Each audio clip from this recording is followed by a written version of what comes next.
Welcome, everyone, to Bet What Happens Live. We are at the 2-minute warning of the Green Bay Packers versus the Las Vegas Raiders. Las Vegas leads 10-3. They just kicked a field goal to gain a 7-point advantage over the Raiders. I'm joined by Billy Ward, our fellow predictive analyst, along with me, and of course, Sean Kerner. We wish him well as he is recovering still. But Billy, thoughts so far on the game and where things stand? Yeah, it's kind of how I expected it. In my pregame piece for how I was planning on live betting it, I mentioned both these teams really want to play slow and cautiously. They both play much slower than average in the first half. And the numbers are skewed a little bit because with their records, they've spent a lot of time trailing in the second half of games. So we can kind of rely on the first half numbers for how they want to play. And I was expecting a lower scoring half, hoping we'd have some chances to bet the over in and around halftime. And it looks like that's working out. Yeah. So are you betting anything right now? Are you taking that over or under, or are you waiting to see kind of how things shake out? Because we are inside the 2-minute warning here. Yeah, so the way it shook out for me is the bigger a Raiders lead based on how these matchups work out, the better it is for the over.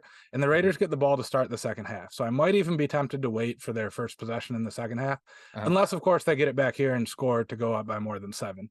And just, to let everyone behind the curtain a little bit, when we're looking at these pace splits, when we look at lead and trailing, it's by more than 7 points, so 8 or more points, essentially 2 scores. So we're not technically there right now.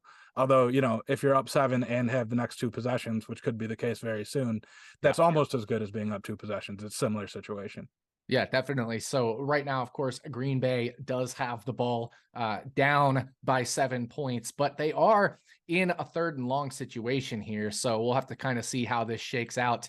And as I'm watching, I know, everybody's got different delays and not, but they do not gain the first down here. So the Raiders are getting the ball back. Green Bay is going to punt here. And like you said, the Raiders are going to start with the ball in the second half. So that certainly changes things. If we look at some live totals, there's like a 37.5, there's a 36.5 out there at DraftKings. So that's kind of where we stand right now. Like, it has come down significantly from that pregame of 45. Yeah, and I think I still want to wait this drive out just because I don't expect their rush rate to go up very much, obviously, with the short time. A lot of the logic on the over is that Green Bay, in theory, should have more success passing this game, and Las Vegas should have more success running. We're not going to see that very much when they have 1:10 left to drive the field and a couple timeouts. So I think I'd rather wait for this one. I don't think their odds of scoring are all that great given the scenario. But, even if they don't score and the total drops a little bit more, I think that's how I'm going to be looking at it at halftime.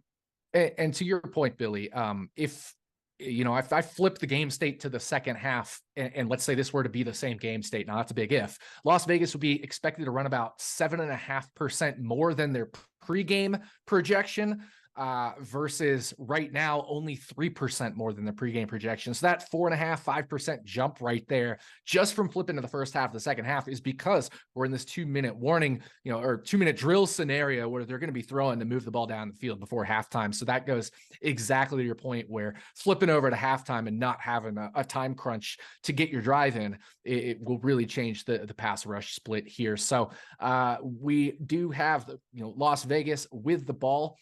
We've got about 55 seconds left in the half, so Las Vegas is going to have to throw pretty much the rest of this drive, so that's definitely going to change things. But anything else you're looking at before we officially get into halftime and get into player props or other things besides just sides and totals?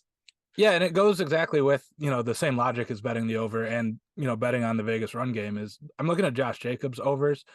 Rushing yards, even rushing plus receiving. He's been getting a lot more receiving work this year, staying in there on 3rd downs. And, when they're trying to sell run or show run, frequently he'll probably get a few more screen passes, things like that.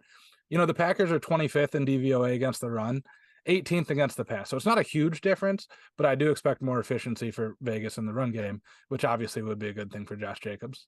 And it's funny, you mentioned, a few extra screen passes as well, potentially for Josh Jacobs. Right now, he has 2 receptions for 0 yards. And his live prop, for example, the best line you could find at DraftKings, 8.5 receiving yards. we've got a rest of game projection for him at 13, just under 13.5, which would be an 8.3% edge to the over there. So you mentioned that, looking at Josh Jacobs overs, we're showing over value on his receiving yards, whereas on his rushing yards, we're pretty much right in line with his full game projection of 70.5 rushing yards. Right now, he has 24. Now here's my question for you. Would you think it would be better for a closer game script for Josh Jacobs receiving, or would it be better that they're up more and leave him on the field more often? Which one would you prefer if we're going to attack the receiving line? Yeah, that's an interesting one. I think it just comes down to overall usage being on the field. Now, if it's a close game scenario, then of course the Raiders going to be pass heavy as well. So it's pretty close to balancing out. One thing I do notice though is books tend to over adjust for the scenario. So they might over adjust for the Raiders leading, which actually could be a good thing to then take his over on receiving yards. So if this game were to, stay in kind of a big lead, these games tend to rubber band. Even when the favored team is leading, these games tend to rubber band a little bit. So I would actually think maybe there's a little more value on us over if the Raiders maintain this lead. Yeah, that's kind of my lean as well, because I think in a lot of 2-minute situations and catch-up situations, he's not on the field. So it doesn't really matter how high the pass rate is because they're not going to throw it to him on the bench. So it's tricky. They're typically looking to move the ball downfield if possible in, pass situations in a time crunch, for example. Now, certainly there's some dump offs to the running back or short passes over the middle of the running back, but very often you may be looking at chunk plays if you're in a scenario where you absolutely have to pass. Yeah, that's my lean as well. So, we'll see if they score here, even, early into the third quarter for similar reasons. But those are the two spots I'm looking at. Less optimistic about Green Bay's passing attack and the overs there, just because they've looked so not good at doing that so far. Obviously, the math and the pace and all those things point us that way. The Raiders are worse at defending the pass than they are at defending the run, which also, in theory, helps us with the over. But hard to have a lot of confidence in Green Bay passing right now. Yeah, it certainly is. And it's funny because the Raiders are 31st in pressure rate coming into the game. And Jesse Love has been so much better with a clean pocket compared to, when he's facing pressure. And all quarterbacks, or most quarterbacks are, but his stat splits are drastically different. But we also don't have a massive sample size on him. So you kind of have to mentally regress that back to like league averages a little bit.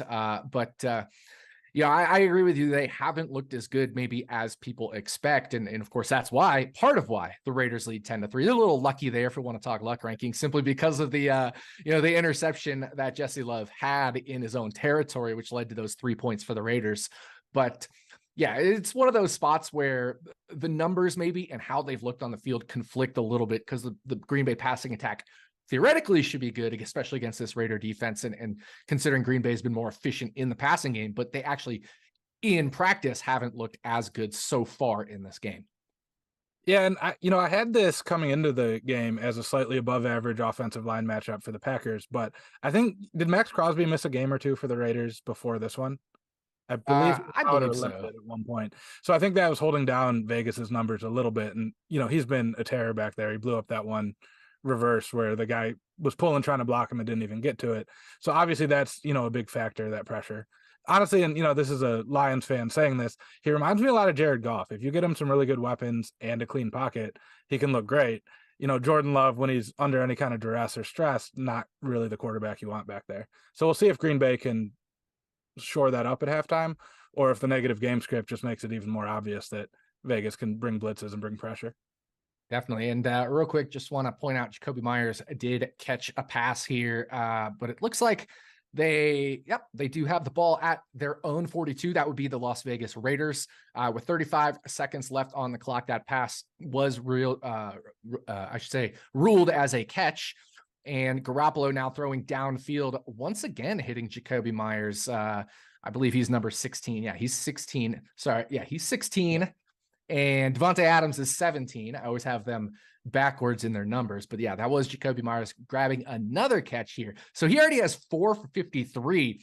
One thing I want to look at that I always like to use is in-game snap counts and route run, because that'll definitely give us an idea of each player's usage. And you mentioned for the Raiders, their tight ends, we've got a situation where our pregame projection had Austin Hooper as kind of the default starter, the guy that's going to get more work. But right now, in terms of actual usage, Austin Hooper is essentially the backup in terms of routes run and targets and things like that. So that's something we'll mentally need to adjust for. But I don't think we need to necessarily mentally adjust for that with Jacoby Myers and Devontae Adams. They're both running every route here. Yeah, they're both 100% players. I'm probably going to butcher this stat, but I believe they were close to, if not the highest duo in target share in the league coming into this week. They were among the top handful of teams. It's just super concentrated offense between those two. With that said, I think, if I'm going to have to pick a side, looking at some Myers unders in the second half is appealing. I just don't know how much they're going to throw, especially if they get a field goal here. But that might be a better one to wait for after that first drive in the third quarter as well. Exactly, because that target share difference between Jacoby Myers is 5 to Devontae Adams 1, but they've both run 18 routes. If books are over adjusting for that, you got to think that maybe some Jacoby Myers unders could become appealing in the second half. So we're almost at halftime. We'll get there. We'll get to the big reveal on something we've got in the works here. But right now, we're at the 35-yard line. The Las Vegas Raiders are with 15 seconds left in the half. We've got a timeout, and it is 3rd and 3. So we're just kind of waiting out this game state because depending on what happens on this drive, it could certainly change our in-game betting options. But, if I do put in Jacoby Myers right now, of course, books are still going to take a little bit to update, but Jacoby Myers, our full game projection for him with his 53 receiving yards right now looks to be in the neighborhood of the 80s in terms of yardage. Now, if I pull up receiving props for him, we have Jacoby Myers at 73.5 actually at FanDuel, which I think is interesting because we've got his full game projection, not even adjusting his usage at 80.5. So there could still actually be some value to the over here, Billy. Yeah, I thought books would have him higher than that. I'm seeing 75.5 on DraftKings. That might be the highest out there. So maybe, the inverse is true. Devontae Adams is down to 48.5 on DraftKings. And you'd have to think with him running those routes and that target share being split the way it is, even if the pass rate goes down, you have to think they target him a little bit more. That's right. So it's interesting here because it's one of those spots where the data says over, but maybe we thought the books would adjust, but they're not. So it's just one of those spots we just kind of have to wait and see. But we've got another interesting thing here. So the Raiders, 12 seconds left. I kind of just missed what happened on that play while I was listening to you and just ice in the kicker situation. Ice in the kicker. So we got the battle of the Carlson brothers, which I think is great. I was super excited about this. If you watched on Green Dot Daily today, and I think the overtime bet is looking solid at a 10-3. Certainly, I would prefer to keep this 1 score versus 2 scores. But you got it. He just missed the field goal. And he does miss the field goal to keep this at 10-3. Now, this is, of course, a 53-yarder, so it's not the worst thing in the world to miss a 53-yarder. And we're more worried about extra points, but that definitely helps the overtime bet. So 10-3 for the Las Vegas Raiders. Wow, still in that mode, even with me living in Las Vegas, and 7 seconds left. So you have to wonder if the Packers try something here with 7 seconds, knowing they will not get the ball to start the second half, and got a little piece of that on that kick. It looks like Green Bay did. Yeah, and with that being missed, it took a point or two off the total. I think we could lock in the over, down to over 34.5. Just on the off chance Green Bay does something here, it can only help. And the books are not baking in that they're going to score anything. So FanDuel has 36.5. So definitely DraftKings locking in 34.5 over at -120 juice. I'm right there with Billy. We're going to take over 34.5 for the live total at DraftKings as our first bet for Bet What Happens Live.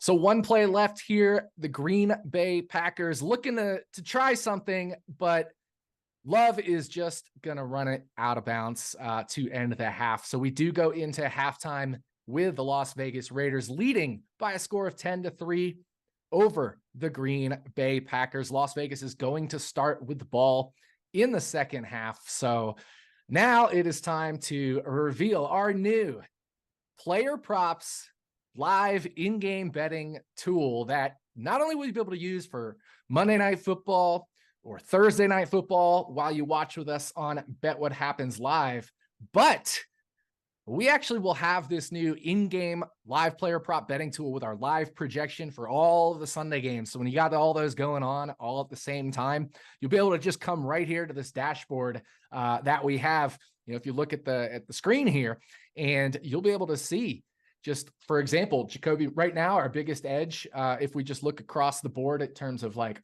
all player props, where the biggest edge is. So you will need to unlock that. It is part of our pro dashboard. So right now, we're showing the single biggest edge is the tight end Mayer's under. But if you do subscribe to our pro subscription, you'll get access to live in-game player prop betting for every single game, whether it's Thursday night, Monday night, all the games at once on Sunday. You can literally just come right to this dashboard and find out where we're showing the biggest in-game edges, right? So if you look right here at the top, Mayer, for example, we're projecting for 42.7 full game yards, and there's a 45.5 out there on DraftKings. So we're showing a 28% edge to the under there, for example. So that's kind of how we've got this going. So just looking at this tool right now, obviously Mayer is the biggest edge, but we're showing some value on Jimmy Garoppolo over on his rushing yards. I think this is a really interesting one. As the second largest edge, we're showing Jimmy Garoppolo over rushing yards value. And I think part of it, right, he has 6 yards rushing right now. We're projecting 8.4 for the full game, and there's an over 6.5. So all he has to do is get one more rush and then avoid a bunch of kneel downs. And it's at plus 146 at FanDuel. And should this game rubber band back together, there's a chance Garoppolo may need to scramble, or maybe there may be a designed run, something like that. And he's already had 2 rushing attempts. So I don't necessarily hate over 6.5. It's just one more attempt, and the Raiders are starting with the ball. I don't know if you have any thoughts there, Billy, or any other player props you'd like to look at. Yeah, the Garoppolo one is scary, especially with them starting with the ball, because they go up 2 scores. Now all of a sudden we're pretty much banking on some kneel downs at the end of the game. Yeah. And I think one of his 2 rushes was just a sneak, correct? I might be wrong on that. Yeah, it was a 3-yard sneak, and then he had a 3-yard rush as well on the other attempt. But a 3-yard sneak is more than we're expecting from a sneak on average, right? So like even if he gets 1 or 2, but then has 2 kneel downs that eats that, I'm a little scared of that one. Obviously at plus money, I'm not going to complain too much though. So yeah, pretty significant plus money, right? Yeah. So, but I agree with you. I think that's one where maybe we wait for the first drive, and if it looks like they're not going to score, then there could potentially be some value on the over. Or even then, if you're watching on the stream here or in the app, maybe even you wait for the Packers' first possession of the second half to see if they're going to move the ball and make sure this game stays close, potentially tie it up or pull it to within a 10-6, something like that. And then maybe you want to take the over. So where else do you want to look, Billy? Definitely Devontae Adams. We talked about, we thought the books would correct more on Jacoby Myers. I think they probably didn't correct enough on Devontae Adams, or corrected too much on Devontae Adams, I should say, because he is down. Let me see if this is the best line real quick. You seem 48.5 is the best line for his receiving yard. If I have that wrong.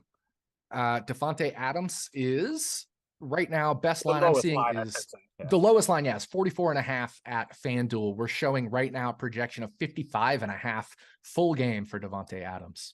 Yeah, and that's why I didn't see it update when the Raiders missed that field goal, but obviously they're only up 7 getting the ball. You'd imagine they're going to have to still throw a little bit. We mentioned before, both teams slightly positive pass rate over expectations. Both teams are kind of comfortable throwing more than we would expect them to. Some of that's got to go to Devontae Adams. He's got the whole revenge game narrative. He's got Jair Alexander. They're going to get him involved. So that's one I really like, especially now with this still being within 1 score. Because you figure either he gets some yardage and gets it moving, or it continues to be 1 score. So we've kind of got exactly. It helps itself no matter how it works out in this next drive. I agree. And the one thing we do have to remember is the mean and the median are different. So that's the mean projection. We have 38.5 rest of game, but he has 12 already. So that's 50.5 versus a 44.5 at FanDuel. So if you want to take the over, especially them starting with the ball, I think there's some value there. So is that a bet we're going to be making, Billy? I'm fine with that one, only because we're not going to get a better line after their first drive and a better situation. We might get one of those, but not both. Exactly. So we're locking in Devontae Adams over 44.5 receiving yards as our second bet here on Bet What Happens Live for this Monday Night Football game between the Las Vegas Raiders and the Green Bay Packers. So 2 bets already. We've taken the in-game over at 34.5, and we've taken Devontae Adams full game for over 44.5 receiving yards at FanDuel. What other spots you may be considering before we move into looking at some anytime touchdowns? We talked about Jacoby Myers a little bit. Don't really like that. Do we want to try to look more at the Meyer line? I know we're showing that as one of our highest edges. I guess. So we're showing, so DraftKings has a 45.5, and we're projecting 42.5 rest of game. And that's his median, his mean. His median is pretty close to that because we're not projecting a whole lot. But what I want to do is I want to mentally flip Austin Hooper and Mayer's yardage, rest of game yardage projections. So, and then in that case, we'd add another 3.5 yards, and that put us right in line with the DraftKings line of 45.5. That put us right at 46 or so yards with a median of 45.5. So, if we mentally flip the usage, we're literally right in line with DraftKings. Well, then conversely, do we want to maybe look at the Austin Hooper under? I know I'm seeing some tiny lines here, so it might not be worth it, but. Yeah, so 4.5 yards for Austin Hooper. Right now, he has 0. He has 4. So it's basically whether he gets another catch or not. Now, I think that's interesting because, I mean, he's still been on the field plenty. Austin Hooper has run 9 routes, and now actually he's overtaken Mayer in terms of routes run. So that's something that's interesting because if we make it more of a 50-50 split, like we're projecting about 10.5, 11 yards between the two of them, rest of game combined. So, if we take half of that, it's around 5 yards we're projecting for Austin Hooper, but that 5 yards translates to about half a catch. So it's essentially, will he get a catch or not is basically what we're betting on. Yeah, and I think I would like the over there if we weren't anticipating potentially a much higher run rate for the Raiders in the second half. So that makes it trickier because if there's a smaller pie to go around, it doesn't matter that his share is bigger than the books anticipate. Yeah, that's a great point. But we are also calculating in that for the higher run rate in our projections. So it's just one of those things where, math, logic, all that stuff, it's all there. It's just, it's a tough spot. It's literally, we have him 50-50 to get another catch, and FanDuel is offering -110.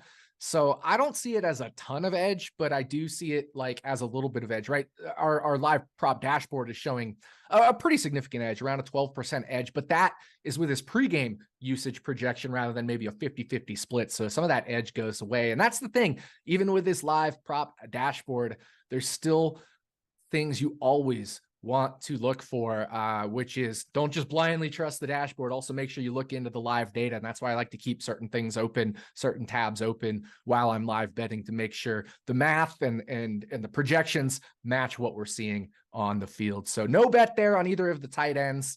Any other thoughts? We got one here in chat. Jimmy Garoppolo interception +230. I'm showing +218 as fair value on Jimmy Garoppolo interception rest of game. So +230, a little bit of value, especially considering the Raiders are starting with the ball, but I don't think it's enough for me to want to bet that. Well, what else do you think, Billy? Yeah, well, to the Jimmy Garoppolo point, that's his highest odds are probably this first drive. So that's a tough one because if he doesn't throw an interception and they score, our live projection on that's going to just tank. So that's not one that I like doing, knowing that all the value could leave us almost immediately. Yeah, I agree with that. Here's an interesting one. So I'm seeing in chat, people are asking about Jordan Love rushing yards. And we have for his projection, right now he has 36 rushing yards. But rest of game, for full game, I should say, we're projecting at 44.5 versus a live line of 40.5. But, that scramble rate could increase if Green Bay becomes pass heavy. They aren't starting with the ball here. It's one of those where maybe I want to look for this first Raiders drive, because if the Raiders look like they're going to drive, maybe they have a good chance of scoring. That would put Green Bay down even more, increasing that pass percentage more, increasing the odds for scrambling. So I think this is I do like the idea there of taking his over, but we're only showing right now about 5% edge there. So I think it's a spot where we could gain even more edge if the Raiders look like they're going to drive the ball here in the second half. Well, and the other problem with that is 10 of the rushing yards in the first half were on that like semi-meaningless Hail Mary play. Yeah. So you know, if we take those away and then think about what we expect him to do in the second half, I think it's considerably lower. Not that Yeah. those yards don't count, obviously. We'd still get them if we're looking at the over, but I think it might give us a little bit of an inflated sense of how often he's actually scrambling when the team doesn't drop 8 and just wait in the end zone.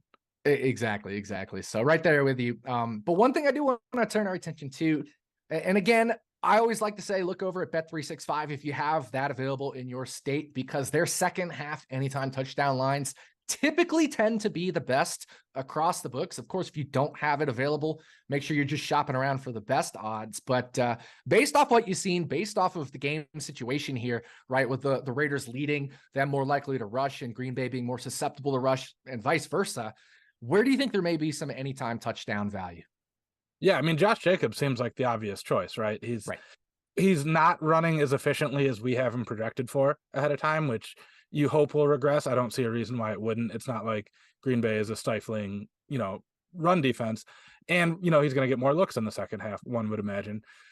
It's even better that Jimmy Garoppolo, we talked about he had one snake, but he's not, you know, they're not calling a tush push for Jimmy G all too often. No, So we can exactly. expect, you know, those goal line opportunities will go to him. There should be some out there. Love Mhm. Josh Jacobs. What are the lines we're seeing on Bet365 That's a here? great question. So Bet365, we have plus 190, and our live odds are plus 130. Plus the Raiders are starting with the ball. So I really like this. I'm taking Josh Jacobs, second half anytime touchdown score, plus 190. And if you're shopping around, right, if you're looking at anytime touchdown score at various books, I'm flipping over to FanDuel, so just give me 1 second to look at that. But he's plus 155 there, so we're even showing value at FanDuel. Plus 180 DraftKings. 180 at DraftKings, yeah. So even if you don't have Bet365, 180 at DraftKings, 150 at FanDuel are nice values. So we're locking in one unit here. Josh Jacobs, anytime touchdown, plus 190, plus 180 if it's available to you. Really like that as our third bet on Bet What Happens Live. Other thoughts on the touchdown market?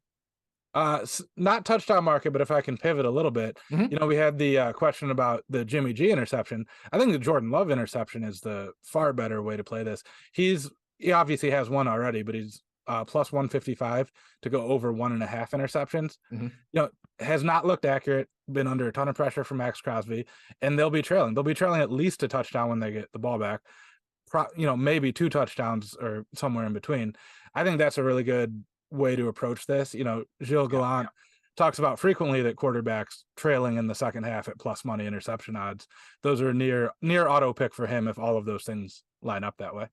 Absolutely. And so the best available right now is at FanDuel at plus 168. We're projecting him for fair odds at plus 174 rest of game.